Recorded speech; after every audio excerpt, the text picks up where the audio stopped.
Et donc nous avons essayé de résumer les convergences et les divergences entre évaluateurs en regardant phrase par phrase quelles sont les inférences produites, est-ce qu'elles vont dans le même sens, qu'est-ce qui est évalué, est-ce que cela va dans le même sens. Et à ce moment-là, on arrive au fait que, en gros, deux profs, un qui met 16 et l'autre qui met 12, regardent à 80% les mêmes phrases de la copie, à 48% font les mêmes inférences, et puis au niveau des jugements évaluatifs, ils sont d'accord à 37%.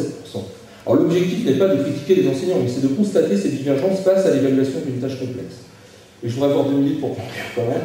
Alors, on regarde aussi, alors le problème c'est que cette analyse elle est fast-food, c'est-à-dire qu'un jugement vaut un jugement, et quand on comptabilise les jugements, ils sont plus ou moins importants. Donc il y a des critiques qu'on peut faire à notre méthode, mais comme j'ai dit, nous bricolons.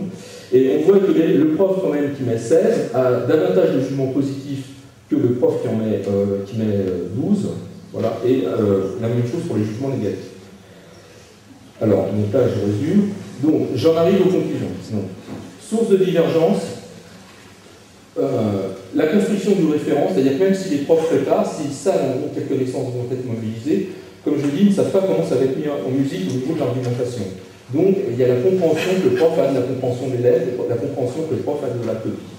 Ensuite, les problèmes de lecture, ça renvoie à la diapo précédente. Et alors, au niveau de l'utilisation de la grille, comme cela a été dit lors de la conférence d'introduction, en fait on a des indicateurs généraux, mais on n'a pas d'indicateurs spécifiques. Et donc là, c'est laissé à la charge de l'enseignant, ce qui est tout à fait normal. Ensuite, on a la correspondance entre l'endroit où un prof évalue telle ou telle compétence, et les copies sont tellement complexes, en plus avec les grilles de compétences, une fois qu'une compétence est validée, on ne cherche pas à la valider à un autre endroit. Donc les profs ne regardent pas obligatoirement le même endroit de la copie.